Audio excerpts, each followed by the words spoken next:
रूपा madam, तुम्ही खूप छान आहात. तुमचे मन फार सुंदर आहे. तुमच्यासारखीच हिंमत आम्हा सर्वांमध्ये असती तर किती बरे झाले असते ना. रूपाची मोलकरीण नीना मोठ्या आदराने म्हणाली आणि कॉफीचा कप रूपाला देऊन आपल्या घरी निघून गेली. रूपाच्या चेहऱ्यावर स्मितहास्य होते. मागील 2 वर्षांपासून ती व्यक्तिमत्व विकासाचे वर्ग घेत होती. या क्षेत्रात तिने अभूतपूर्व यश मिळवले होते. तिच्या केंद्राची कीर्ती दूरवर पसरली होती. 2 वर्षांतच तिने आपल्या वागण्यातून, मेहनतीतून, कौशल्यातून, आत्मविश्वासाने आणि आत्मीयतेने समाजात सन्मानाचे स्थान प्राप्त केले होते. तिचे गुण आणि मनाच्या सौंदर्यापुढे तिची कुरूपता खूज ठरली होती. अनेक विषम परिस्थितीत तपश्चर्या करून तिने आपल्या व्यक्तिमत्वाला सोन्यासारखी झळाळी दिली होती, कारण तिच्या सोबत प्रेमाची अफाट शक्ती होती. त्या दिवशी नीना गेल्यावर रूपा घरात एकटीच होती.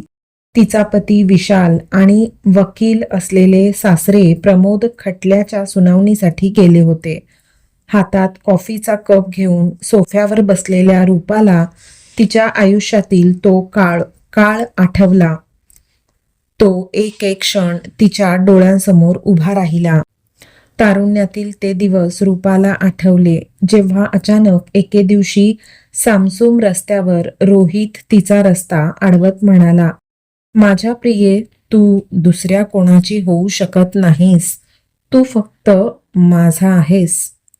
रोहितचा वाटेत हेतू पाहून रूपा भीतीने थरथर कापू लागली. कशीबशी स्वतःची सुटका करून घेत पळतच घरी पोहोचली. तिला धाप लागली होती. आई गीताने तिला जवळ घेतले. रूपा थोडी शांत झाल्यावर आईने विचारले, "काय झाले बाळा?" रूपाने रोहितबद्दल सर्व सांगितले. रोहितच्या वागण्यामुळे ती इतकी घाबरली होती की आता तिला महाविद्यालयात जायची इच्छा होत नव्हती. जेव्हा ती एकटी बसायची तेव्हा रोहितचे उतावीळपणे पाहणारे डोळे आणि अश्लील कृत्य तिला घाबरवायचे. काही दिवसांनी रूपा कसाबसा धीर एकवटून महाविद्यालयात जाऊ लागली. पण रोहित रोज काहीतरी बोलून तिला त्रास द्यायचा. रूपाने त्याला पोलिसांची धमकी दिली तेव्हा तो म्हणाला, "पोलीस माझे काहीच बिघडवू शकणार नाहीत. तू माझ्याशी लग्न केले नाहीस तर मी तुला जगू देणार नाही." रूपाने रोहितबद्दल सर्व काही तिच्या प्राचार्यांनाही सांगितले.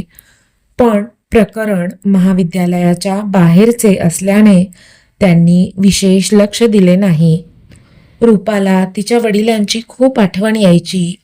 तिला वाटायचे की जर वडील हयात असते तर तिला कोणीही असा त्रास देऊ शकला नसता.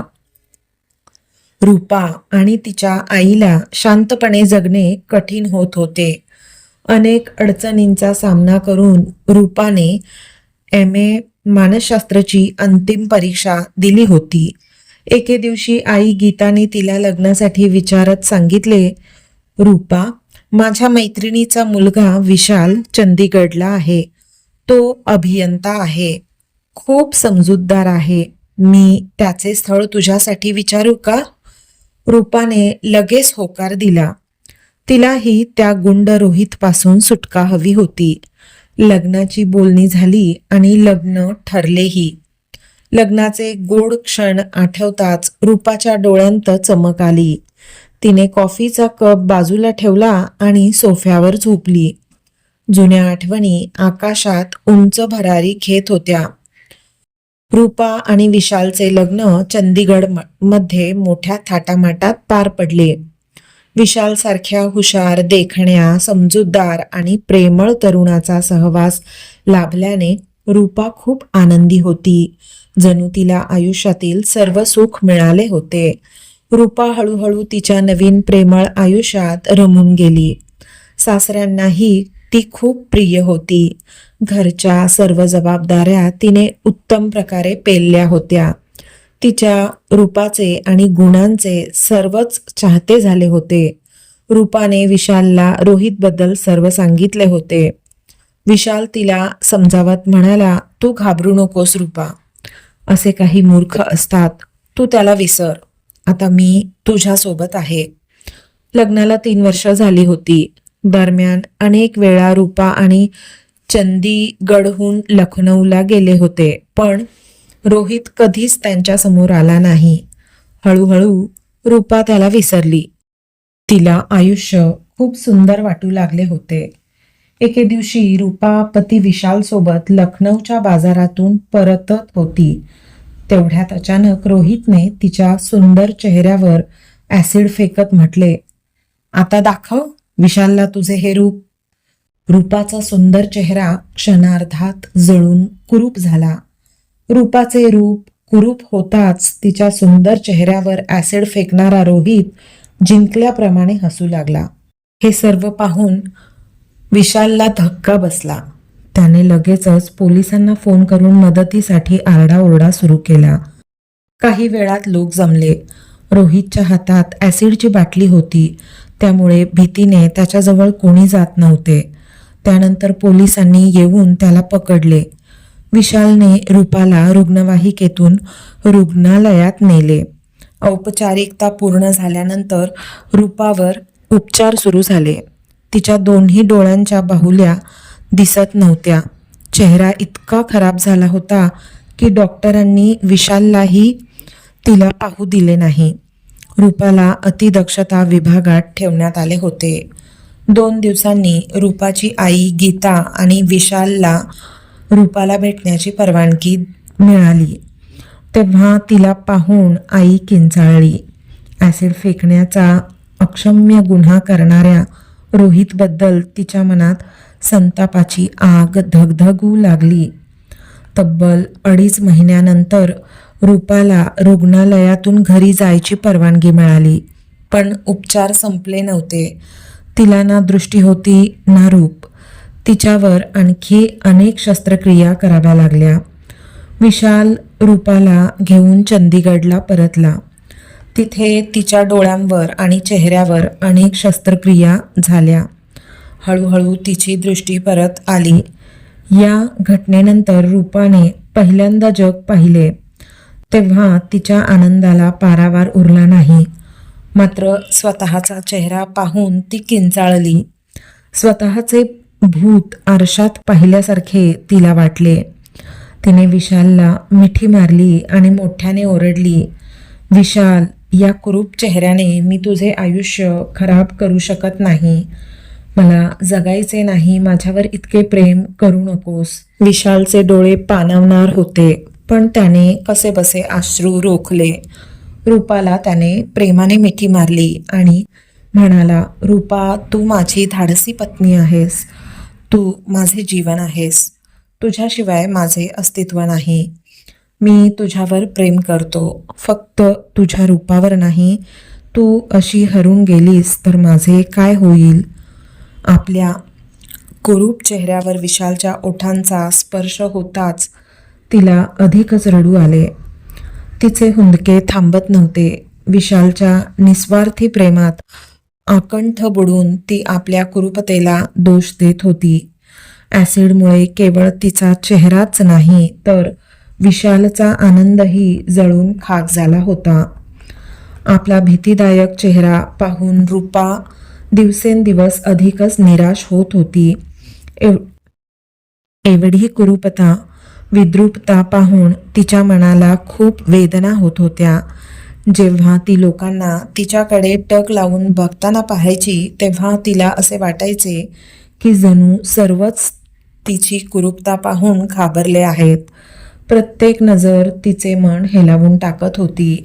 एके दिवशी रूपा संतापून म्हणाली, विशाल, माझ्यासारख्या कुरूप मुलीसाठी तुझे आयुष्य का वाया घालवतोस? तू पुन्हा लग्न का करत नाहीस? तुझा आनंद माझ्या या कुरूपतेवर वाया घालवू नकोस. तू मला घटस्फोट दे. विशाल प्रेमाने म्हणाला, रूपा, मी लग्नाचे सुंदर बंधन तोडण्यासाठी बांधले नाही. पती पत्नीचे मिलन म्हणजे 2 हृदयांचे मिलन असते. एखादी दुर्घटना आपल्याला वेगळे करू शकेल का? माझ्यासोबत असे काही घडले असते तर तू मला घटस्फोट दिला असतास का? रूपाने विशालच्या तोंडावर हात ठेवला.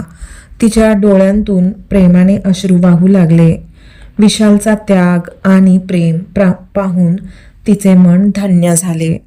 चंदीगडमध्ये रूपावर उपचार सुरू होते. ॲसिडने जळलेल्या त्वचेसाठी प्रदीर्घ काळ चालणाऱ्या महागड्या उपचारांमुळे विशालच्या आर्थिक स्थितीवर आणि त्याच्या कामावरही परिणाम होत होता. पण त्याने रूपाला कधीच काही जाणवू दिले नाही. एका जबाबदार पतीप्रमाणे तो आपले कर्तव्य चोख बजावत होता. विशालचे वडील प्रमोद हे प्रसिद्ध वकील होते. रूपाच्या न्यायालयीन प्रक्रियेच्या कामकाजात ते रात्रंदिवस गुंतले होते. त्या गुन्हेगाराला शिक्षा व्हायलाच हवी असा निर्धार त्यांनी केला होता. याशिवाय उपचार आदींसाठी शासनाकडून मदत मिळावी यासाठीही ते प्रयत्नशील होते. अचानक रूपाला तिच्या नातेवाईकांची कडवट बोलणी आठवली. एके दिवशी एक नातेवाईक रूपाला भेटायला आला. तो रूपाला भेटला आणि निघताना विशालला म्हणाला, तू हिची जशी सेवा करत आहेस त्यासाठी तुझ्या हिमतीला दाद द्यायलाच हवी. आजकालच्या मुली एकावर प्रेम करतात तर दुसऱ्याशी लग्न करतात. तुझ्यासारख्या पतींना त्याचे दुष्परिणाम भोगावे लागतात. जन्मपत्रिका पाहून आणि गुणमिलन करून तुझे लग्न झाले असते तर ही दुर्घटना टळली असती. माझा सल्ला ऐक आणि दुसरे लग्न कर. या कुरूपतेचा भार किती काळ सहन करणार? विशालचे वडील प्रमोद हे सर्व ऐकत होते. ते तावातावाने म्हणाले, भाऊ, तुम्ही तुमच्या मुलाचे लग्नपत्रिका पाहूनच केले होते ना? मग काय झाले? तुम्हाला आठवते ना, तुमची सून लग्नाच्या दुसऱ्याच दिवशी तुम्हा सर्वांना सोडून माहेरी निघून गेली. जन्मपत्रिका पाहून आणि गुणमिलन करून तुम्ही कोणता गड जिंकलात? आमच्या निष्पाप सुनेवर आरोप करण्यापूर्वी आधी तुम्ही स्वतःच्या घरात डोकावून पाहायला हवे होते. त्या दिवशी नातेवाईकाचे बोलणे ऐकून रूपाला पुन्हा कोणीतरी तिच्यावर कडवटपणाचे ॲसिड फेकल्यासारखे वाटले. तिचे मन प्रचंड दुखावले गेले. चेहरा लपवून ती रडू लागली. विशाल रूपाचा हात हातात घेऊन म्हणाला, तू काळजी करू नकोस रूपा, मी तुझा नवरा आहे आणि तुझ्यासोबत आहे.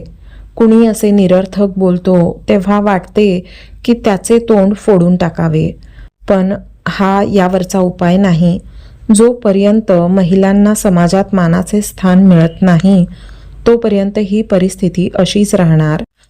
अशा संकुचित वृत्तीच्या लोकांची विचारसरणी बदलायला हवी. रूपा विशालच्या मांडीवर डोकं ठेवून रडत होती. विशाल तिच्या केसांवरून हात फिरवत म्हणाला, माझ्या रूपाने पुन्हा हसायला शिकावे अशी माझी इच्छा आहे. स्वतःला पुन्हा पुन्हा कुरूप म्हणणे थांबव. रूपा, माझ्यासाठी तू पूर्वी इतकीच आजही सुंदर आहेस. तुझे मन किती सुंदर आणि पवित्र आहे हे मला माहीत आहे. असे प्रेमाने सांगत विशालने रूपाला ज्यूस देऊन झोपायला लावले. प्रत्येक दिवस एक नवीन दिवस ठरत होता. काही जखमा कोरड्या पडायच्या तर काहींच्या टोचून बोलण्यामुळे नव्या जखमा मनाला पोखरायच्या. विशालने हळूहळू रूपाचे मन प्राणायामाकडे वळवले. तो तिला नेहमी सांगायचा की तुझ्या मनाचा आवाज ऐक, तू खूप सुंदर आहेस. रूपा, तुला अशा गुन्हेगारांविरुद्ध लढायचे आहे. तुझ्यात हिंमत असायला हवी. तू सुंदर आहेस, शक्तिशाली हो, मानसशास्त्राची जाणकार आहेस. तुझ्या आत अनंत शक्ती दडलेल्या आहेत. तू हार पत्करू शकत नाहीस. मनात आशा निर्माण करून आणि विश्वास जागवून तुला समाजातील वाईट शक्तींचा नाश करायचा आहे. दुसरीकडं न्यायालयीन प्रक्रियाही सुरू होती. विशाल आणि त्याचे वडील तारखेला न्यायालयात जात असत. 1 वर्षानंतर जी तारीख मिळाली तेव्हा विशाल त्याचे आई वडील आणि रूपासोबत न्यायालयात पोहोचला होता. गुन्हेगार रोहित आधीपासूनच तिथे होता. रूपाला आधार देऊन ज्या प्रेम आणि सन्मानाने विशाल तिला न्यायालयात घेऊन आला ते पाहून रोहितचा चांगलाच हिरमोड झाला. इतक्या कुरूप मुलींवरही कोणी पती प्रेम करेल असे त्याला स्वप्नातही वाटले नव्हते. विशालने रूपाचा आनंद हिरावून घेणाऱ्या रोहितकडे तिरस्काराने पाहिले आणि म्हणाला, तू आमच्यासोबत जे केलेस त्याची शिक्षा तुला लवकरच मिळेल. माझ्या मते तू जगातील सर्वांत कुरूप व्यक्ती आहेस. जगात तू कोणालाच आवडणार नाहीस. या उलट रूपा या अवस्थेतही सगळ्यांना प्रिय आहे. ती नेहमीच सुंदर होती आणि सुंदर राहील. त्या दिवशी रूपा ही रणरागिणी झाली होती. तिच्या डोळ्यांत त्या गुन्हेगाराबद्दलच्या द्वेषाबरोबरच रागाच्या ज्वाळाही धगधगत होत्या. ती कसाबसा राग शांत करण्याचा प्रयत्न करत होती. काही वेळातच विशाल आणि प्रमोद न्यायालयातून घरी परतले.